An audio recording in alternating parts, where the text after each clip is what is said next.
Nice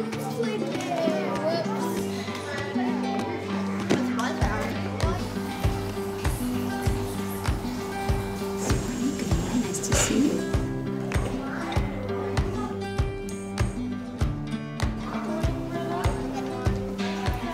Dr. Montessori talks about the child arriving at school with an impulse toward work.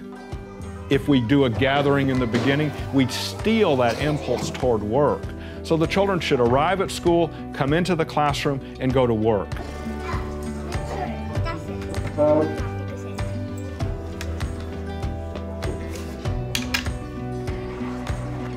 I think that as adults, we want to control and guide the child and feel that we're part of that process. You need to understand that by observing and stepping back, you're a stronger part of that process.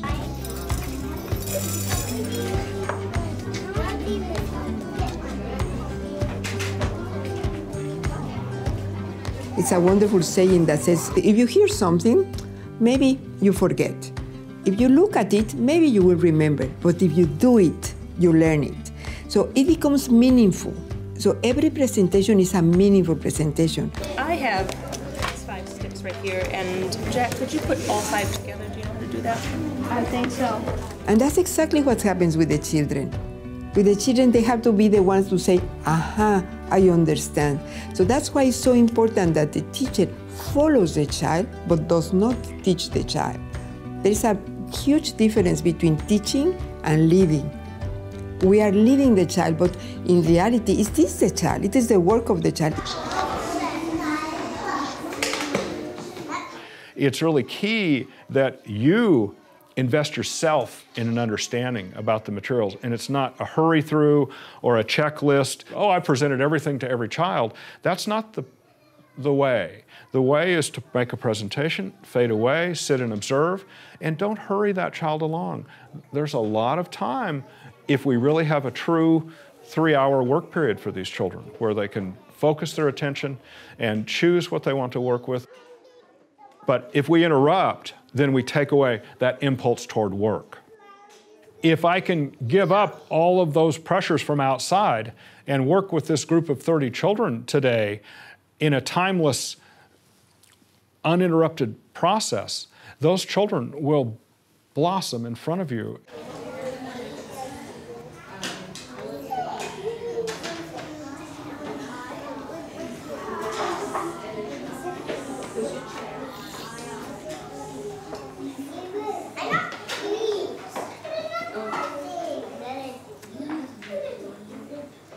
If you have not been in the same environment for 3 years, you need to give yourself that gift of watching a 3-year-old become a 4-year-old, become a 5-year-old. And that's really important. So to really see what Dr. Montessori's intent was, you need to be with a 3-year-old until they become a 6-year-old and see the development that happens.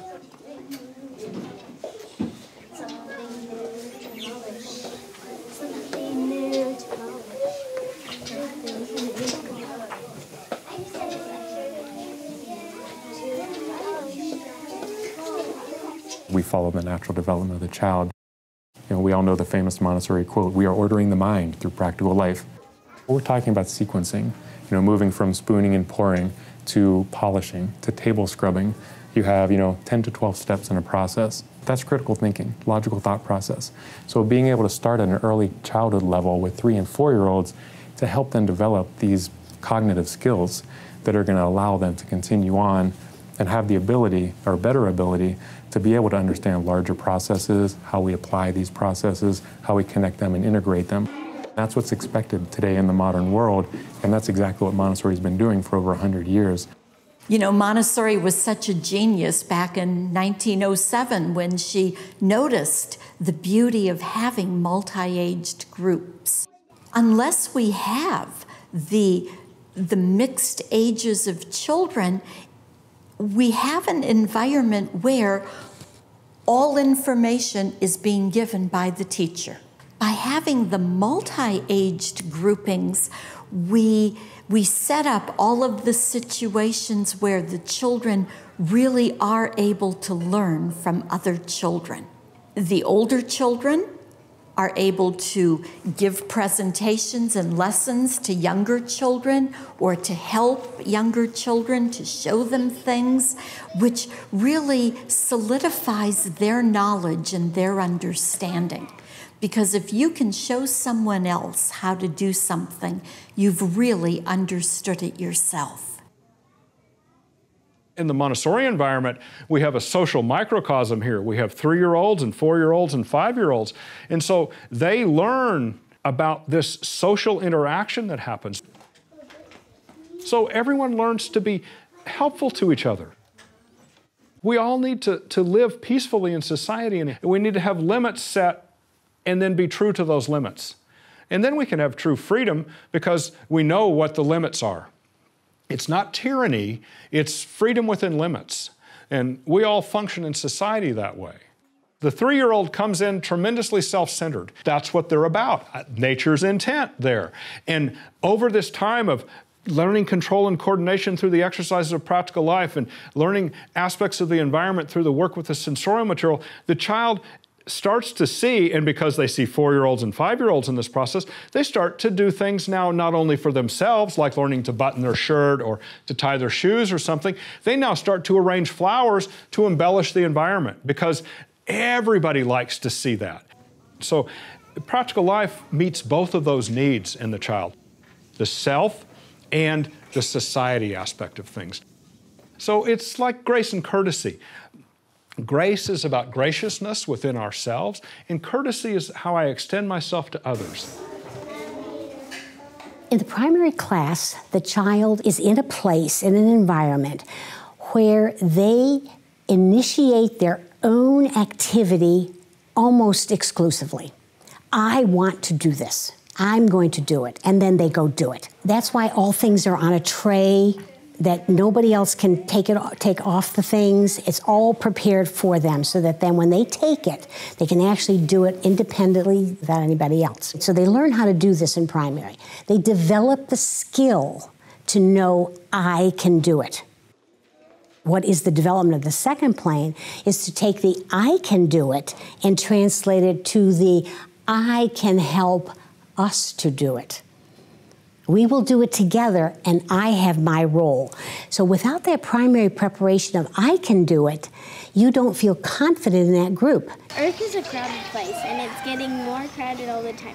As of January 1st, 2005, the world's population was 6,004,000,000. That's that number. 24 countries have more than 50 million, which is excellent. At the second plane of development, what Montessori developed or designed for the children is what we call cosmic education, exploring the whole universe. And it's the first plane of development that gives children the foundation they need to explore the universe at the second plane. In the first plane, the children are interested in facts and they soak them in. They have that absorbent mind, and the more factual information they come in contact with, the more they will take in. The medium, red, a cute angle triangle. They also learn to become independent, to make free work choices. They learn how to work, from getting out an activity through completion of that activity and putting it away. And these are experiences and foundation that the children need to take full advantage of what's given at the second plane. We might state that each plane of development is an entity by itself. It is not. It is one of the 4 stages of development from birth to maturity. Oh, I'd love to hear it. It was quite simple. I just went to every living thing, and every living thing told me how much it loved Mulder. Of course, there's more to that. Reading can happen in first plane or second plane. You don't all read in the first plane. Some people read in the second plane, but it is part of that development. We have to recognize the continuity of the planes rather than thinking about the exclusivity of the developments of that particular plane.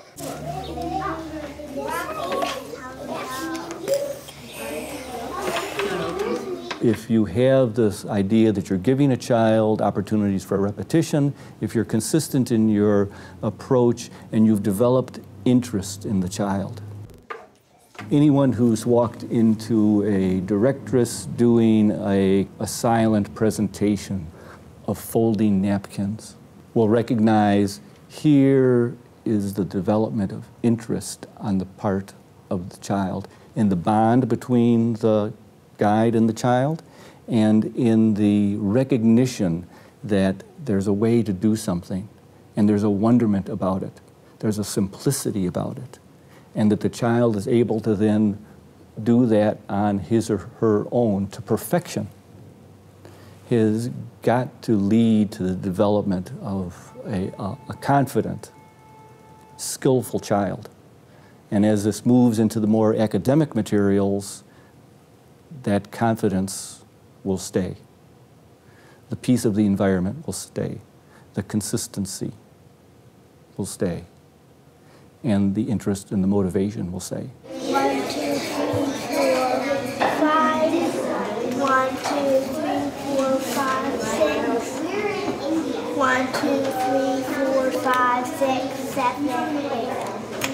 1, 2, 3, 4, 5, 6, 7, 8. As the children get older and move into the elementary programs, the presentations change, the focus changes, the need to develop the child's interest stays. The great stories that Montessori teachers tell the children are all about developing an interest, a wonderment on the part of the child. I can't help but believe that any child who is having a trauma in their lives, something that's gone on with a sibling, something that's gone on with a parent, will come into a Montessori classroom and be able to breathe a little easier when they are familiar with the environment, when they're familiar with the adults in the environment, and they have the space and the calmness to focus on themselves in this totally unself-aware oneness with the activities that they do. We do receive children from all over the spectrum, and we have a commitment to every one of those children. So often we find things in children in pre-K at an early age where we can address them, and we know that addressing things the earlier you can is going to help the child more with success. What we have found is that our Montessori environments really turn out to be the right therapeutic environment for that child anyway, and there's not really a lot of extra things that they need, even for children who come in with mandated services. Most of the time we're able to meet children's needs right in the Montessori classroom with the materials we have, and I think that's pretty profound. So there are children that will be more challenging than others. So you have to face that. You have to be able to face that and to know that there will be children that might not, in the moment that they come, might not respond exactly the way you want. There are children that, since they were born, have been fighting for the right to exist. And I have been in places which they were not one, but I would say 25 children that were children that had been going through many obstacles in their lives, and when they came to the environment were showing that situation. And I remember one child, and this child, since the beginning, he was all disturbing all the other children, but not just trying to disturb. It was really disturbing, was be like really pulling things to the floor. There was a child that was having the snack. He pulled out the tablecloth and broke the plate, and all the crackers and the cheese came to the floor. And the guide was giving a presentation. The guide stood up, came to the child, asked him to help him pick up the things. There was not one moment in which she told the child anything, that you have done something wrong, that you have nothing. She was full of love, exactly what Montessori writes in the book. What that child needed was love and understanding. It was, I understand you're angry, something might have happened. He was full of compassion for that child. She put the child to work with her to clean it in a nice way. She was all the time looking at him. They did it with the most beautiful patience. They cleaned. All the other children came and cleaned. He felt the care of everyone, helping him to control himself. He looked at them like surprised, and then the guy gently took him with her, and she continued giving the presentation with him sitting on one side. And she was able to involve the child with the presentation she was giving to the other child, and you could see the transformation of the face of that child. That child later will start working.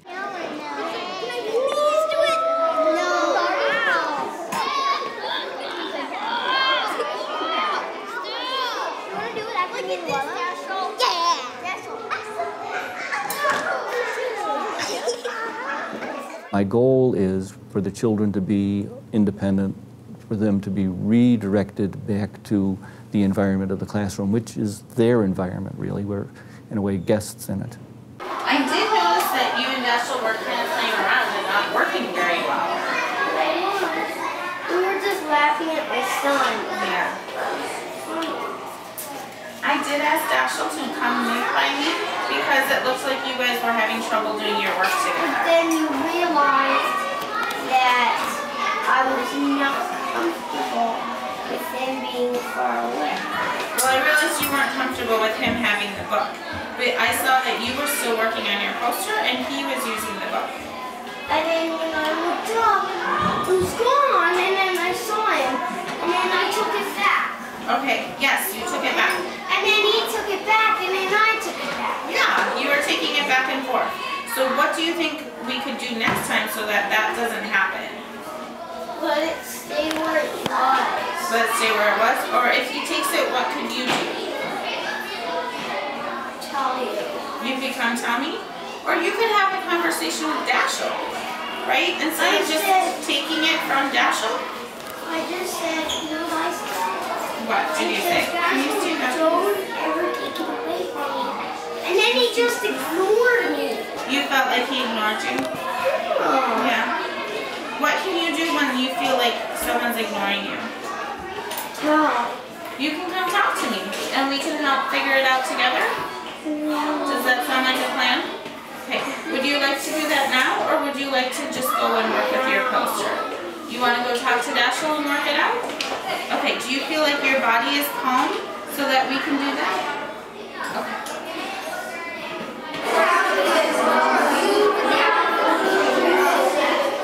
How different than, get off the shelf or you're going down to the office. What did we do? What did we do to the rest of the class? Where's the control? Where's the power in this situation? Where's the opportunity to learn? And of course, where do we inadvertently start to pile onto a particular child negative images? Oh, that's Johnny. And the other children that go home, Johnny was climbing on the shelves again. Because an adult in the room called over 15 feet away, so all the other children were aware of this, and gave nothing but a reprimand. Well, that child didn't learn. The rest of the children may have some unlearning to do. If I see a child having something like a discomfort or something, I respect what he's feeling. What he's feeling is totally authentic, and he deserves to have that feeling because that's what he's feeling. So I have empathy for what he's feeling, but at the same time, I offer something so he can recuperate himself.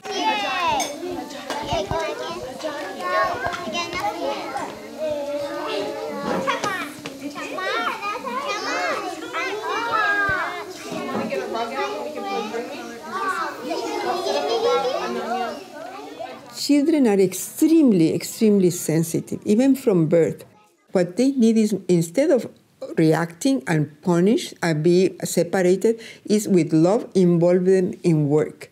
Because the moment that they start working in something that is meaningful for them, the transformation starts. Because work is a way to transform yourself. When you feel like you're valuable, when you feel like you can do something that is productive, you start changing yourself. And that's what's happening with these children. So instead of separating and fighting with them, what we need is to involve them in very interesting work so they transform themselves. We cannot change them. They have to change themselves. We cannot change another person. The support staff are critical in a Montessori school. Trapezoid.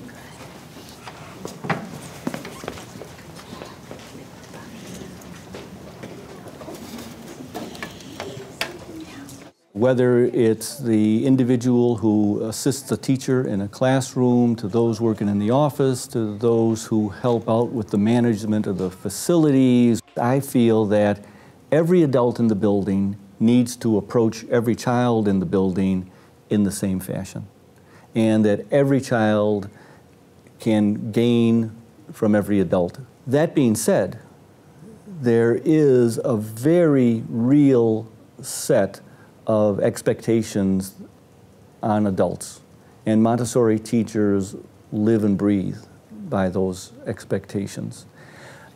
I think they're wonderfully teachable to all adults. There is a way to approach a child. There's a way to interact with a child. Whether it's a management situation, a behavior problem, or facilitating the work of the child. So this notion has to be developed among all the adults.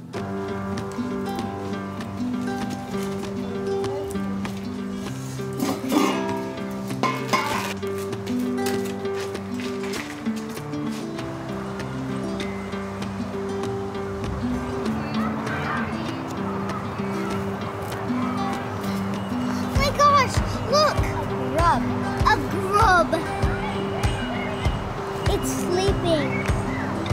It's hibernating.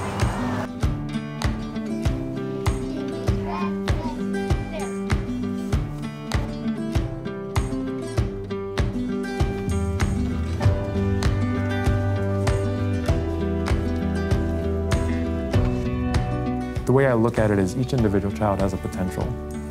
And within a classroom, that child's potential can grow and grow depending on the potential of that classroom. If you have a classroom that has had all the structures set up and the support of protecting the work environment and having a teacher who brings that classroom toward normalization, each individual student's potential grows with the potential of that classroom.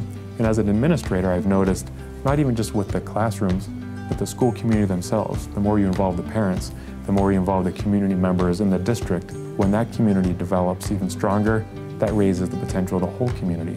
It brings more people in, and so each child benefits more and more as that develops and grows. We need to guide the child and really honor their development and truly understand that it's the psychological brain development that's happening inside that child that's the key to their success in the future. They're key to their success as an adult.